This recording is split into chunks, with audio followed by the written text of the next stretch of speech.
Hi everyone, welcome, and today I'm going to be showing y'all how to get the new Warframe Koumei and her two signature weapons, Higasa and Amanata.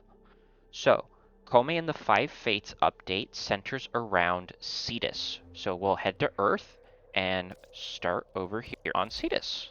Now, you'll receive a message in your inbox from Saya, and once you arrive here on Cetus, you will head over to Konzu, where Saya is right here next to him.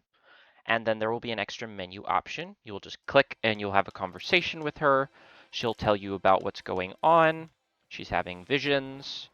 And you will head over to the back here.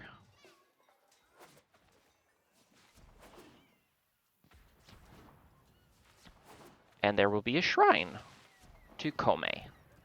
Now, once you've done this first bit of dialogue and you've unlocked the shrine, you can quickly access this anytime you want using the Q menu or the gear wheel, and the Koumei shrine will be just accessible right here by just clicking it. So, the way to acquire Koumei and her weapon parts is by doing the mission Saya's Visions, which can be accessed by either starting the mission from Koumei's shrine or from your orbiter. As of recording this, trying to start the mission from Cetus is a bit buggy sometimes, so if you have trouble doing it there, you should try going back to your orbiter and doing it from your star chart. So this mission is a defense mission with a twist. You'll be in Cetus, and you will be tasked to guard two different points, which are actually just Ostron's homes, and you'll be guarding the front of them. Now the mission begins by you walking up to one of these and collecting the offering. You use the interact key, you just pick it up just like any other item. The offering will appear outside the house, and you'll pick it up and you'll take it over to Koumei's shrine.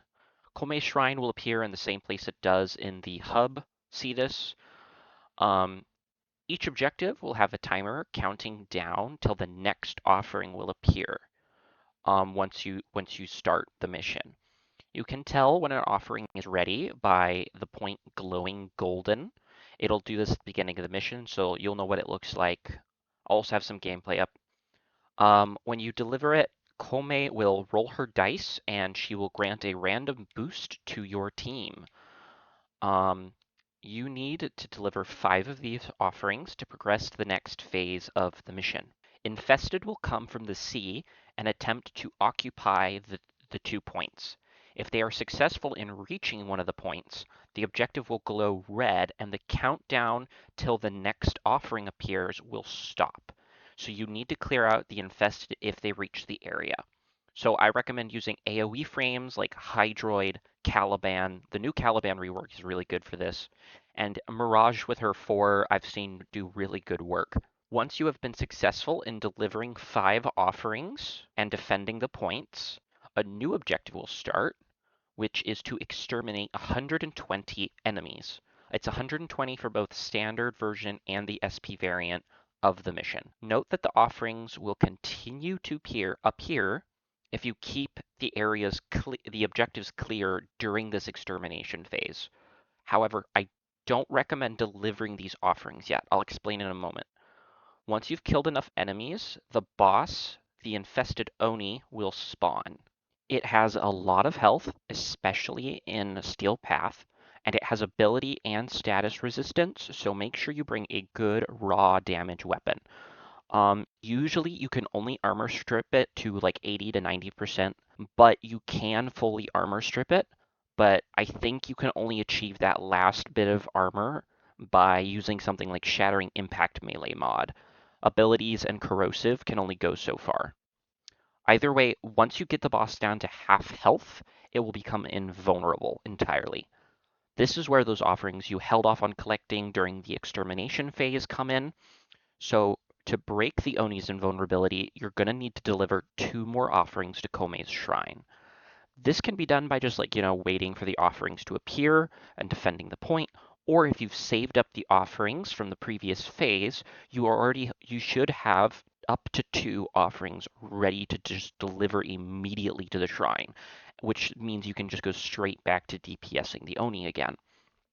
This is a good time to mention that the Oni can hit pretty hard, so make sure you are building into defense and healing or shield regen, whatever you need. Once the Oni's down, that's the end of the mission. You finish, and the mission will automatically extract you. Don't forget to, pose in front of the shrine for the end mission scene. The mission rewards have a chance of being Koumei or her weapon's parts, and always it will give you some fate pearls.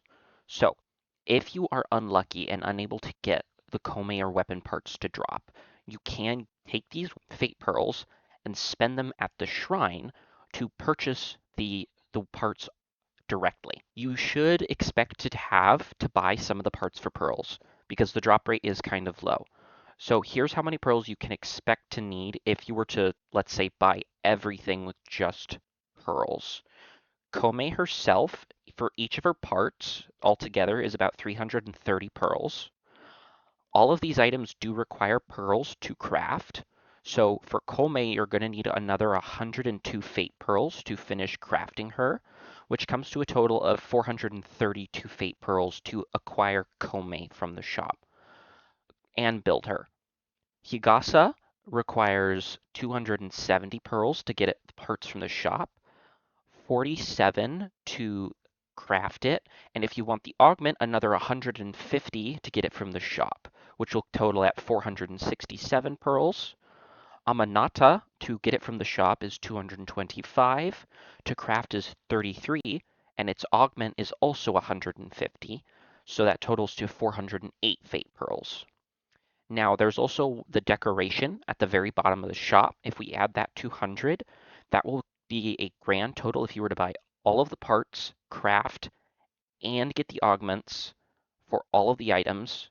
That would mean you would need to farm a total of 1,507 Fate Pearls. Of course, this can be reduced if you're lucky and you get parts to drop directly from the mission, but if you end up only having to buy with Fate Pearls, this is how many you should expect to need. And there we go. I hope this was helpful, and if you have any questions, please feel free to ask them in the comments, and let me know if you have any suggestions for the next video you would like me to do. Maybe a build video for Koumei and her weapons. I'd have to do that each one separately, but I think that'd be fun. Anyways, hope you all have a wonderful day.